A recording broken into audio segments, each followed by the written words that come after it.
Bonjour à tous et merci de nous rejoindre pour l'entretien de France 24 consacré à la Syrie.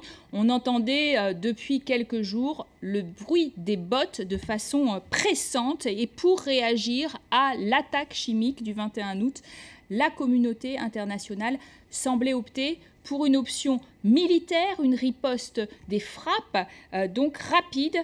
Et côté européen, il fallait bien constater qu'il y avait véritablement division des 28. Les répercussions d'une telle attaque étaient aussi tout à fait incertaines. Et nous allons en parler aujourd'hui avec Arnaud Danjean. Bonjour. Bonjour. Vous êtes député européen, président de la sous-commission défense et sécurité au Parlement européen, du Parti populaire européen. Vous êtes aussi un expert militaire, puisqu'ancien membre de la DGSE. On le disait, le bruit des bottes, il y a quelques jours, la précipitation. Pourquoi tant de précipitation vers l'idée d'une attaque? Ça fait sans doute partie de la posture que certaines capitales occidentales ont choisi d'adopter, c'est-à-dire rendre crédible cette option militaire, d'où peut-être ce qui a donné lieu à une certaine précipitation. J'allais dire, nous sommes un certain nombre tout de même à avoir relativisé parce qu'il y a des processus diplomatiques lourds, on le voit bien avec l'ONU, il y a des processus institutionnels aussi dans chacun des pays concernés, la consultation parlementaire en Grande-Bretagne, les hésitations du président Obama. Donc l'imminence qui a été de mise en début de cette semaine était peut-être un peu exagérée. Il n'empêche que les options restent malgré tout sur la table. Très affirmatif, est-ce que pour vous, c'est un fait donné qu'il y a eu un usage d'armes chimiques et dont on connaîtrait la provenance avant même, finalement, les résultats de l'enquête des inspecteurs de l'ONU? Alors, c'est ce que semblent affirmer les autorités américaines, françaises et britanniques. J'ai évidemment, pour ma part, aucune information précise. Et j'attends, comme tout un chacun, ce qui me paraît le plus sage, j'attends le rapport des inspecteurs de l'ONU. Et je crois que tout le monde serait bien avisé de faire la même chose. Parce qu'on sait que ça va ensuite avoir des répercussions lourdes sur le fonctionnement de l'ONU, sur les frappes militaire ou non. On ne peut pas se permettre un nouvel Irak, en tout cas processus décisionnel ayant mené à l'invasion de l'Irak. Il faut que l'organisation internationale qui est en charge de ce problème, l'ONU, joue son rôle à plein. Et donc il faut d'abord attendre le rapport circonstancié des inspecteurs de l'ONU. C'est d'ailleurs ce qu'a demandé assez sagement, je crois, Londres, donnant l'impression un peu de rétropédaler, mais en tout état de cause, c'est ce qui me paraît le plus sage aujourd'hui. François Hollande, lui aussi d'ailleurs, a eu l'air moins affirmatif que lors de la conférence des ambassadeurs, où il avait un ton quand même plus martial. Est-ce que vous avez le sentiment que la France est devenue brusquement frileuse à l'idée d'une intervention ? Je pense surtout que ce genre de décision, ça ne se prend évidemment pas à la légère. Et sans dire que ça avait été le cas en début de semaine, je trouve que la posture très martiale qui avait été adoptée dans différentes capitales, dont Paris, était un peu précipitée. Parce que, encore une fois, il y a le travail des inspecteurs de l'ONU dont on ne pourra pas s'affranchir, enfin, sauf à vouloir revenir aux errements de la période Bush. Mais j'imagine pas un instant que David Cameron, Barack Obama et François Hollande soient vraiment des fervents admirateurs de ce modèle-là. Donc il y a quand même un processus diplomatique, même minimal, dont il faut respecter les formes, d'où mon scepticisme par rapport à l'imminence de cette option militaire. Mais d'autant que la classe politique française est assez divisée, peut-être pas du côté des socialistes et des Verts, mais votre propre parti, l'UMP, oui, s'interroge beaucoup. Oui, bien sûr. Il y a évidemment un sentiment d'impuissance qui est assez pénible par rapport à cette crise syrienne qui dure depuis maintenant 2 ans et demi. Et pour autant, il y a tellement d'incertitudes par rapport à l'hypothèse de frappe dans une région qui est si compliquée que beaucoup d'entre nous sont très réservés.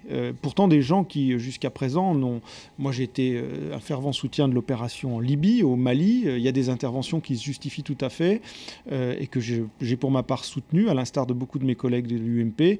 Aujourd'hui, il y a beaucoup plus de frilosité et de réserve par rapport à tout ce contexte qui est quand même très particulier. Oui, parce qu'on nous explique, quand vous parlez de l'après, que l'intervention n'a pas pour but de se débarrasser de Bachar al-Assad. Elle n'a pas non plus pour but d'infléchir le cours de la guerre qui fait rage, qui a fait donc, rappelons-le, 100 000 victimes déjà, morts de la part du régime. Et donc on ne veut pas bouger les lignes du tout sur le terrain non plus. Est-ce bien raisonnable ? C'est tout le débat finalement. Des frappes, pourquoi faire ?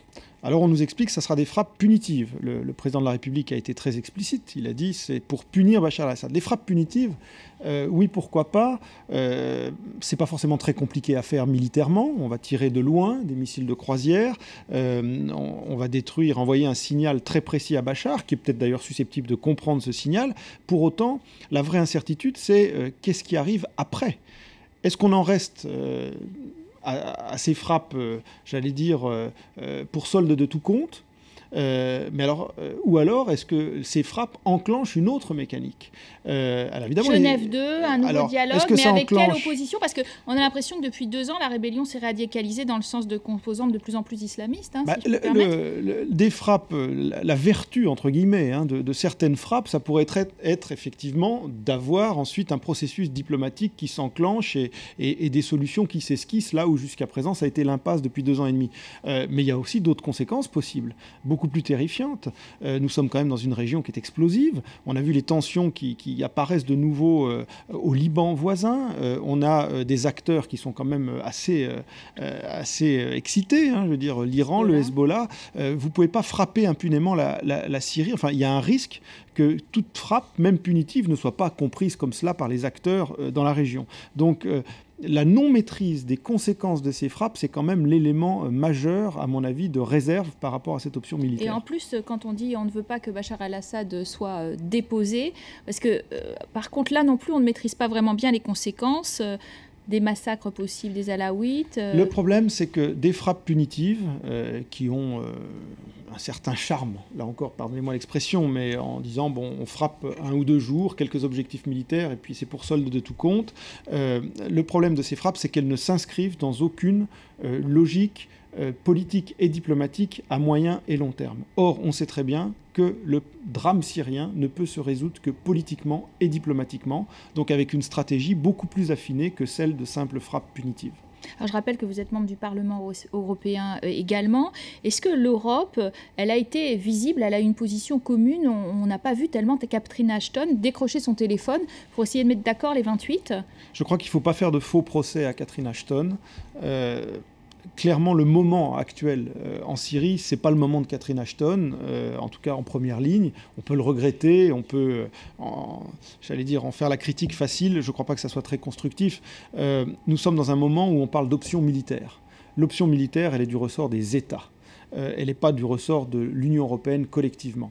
Ne serait-ce que techniquement, il n'y a que 2 États en Europe qui sont capables de mener les frappes dont on parle aujourd'hui en Syrie, c'est la France et la Grande-Bretagne. Donc on voit tout de suite que l'espace pour une action européenne collective, il est très réduit. Mais un soutien, par exemple, et un soutien à l'après aussi, peut-être, construire l'après? Effectivement, moi je vois deux rôles pour l'Union européenne et pour ses représentants collectivement. C'est d'abord s'assurer que, quelle que soit l'option retenue, elle obtienne le maximum de soutien des 28.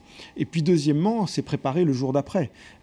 Qu'il y ait frappe ou qu'il n'y ait pas frappe d'ailleurs. Parce qu'on peut imaginer que s'il n'y a pas de frappe, ce sera parce qu'il y aura eu une ouverture diplomatique, notamment avec la Russie. Et donc il faut être prêt à saisir cette opportunité et mettre vraiment toute notre énergie pour une solution politique en Syrie. C'est votre hypothèse qu'on va discuter peut-être au G20 de Saint-Pétersbourg à la fin de la semaine prochaine avec la Russie? Je dois admettre effectivement que j'ai beaucoup de mal à imaginer les Occidentaux arriver à Saint-Pétersbourg, reçus par Vladimir Poutine, en ayant frappé hors des instances onusiennes juste avant, c'est-à-dire lundi, mardi ou mercredi. Je crois beaucoup plus à l'hypothèse que les Occidentaux arriveront à Saint-Pétersbourg, le doigt sur la gâchette, si vous me permettez l'expression, pour mettre Vladimir Poutine face à ses responsabilités, qui sont aussi énormes dans ce dossier, et pour essayer de trouver une issue diplomatique.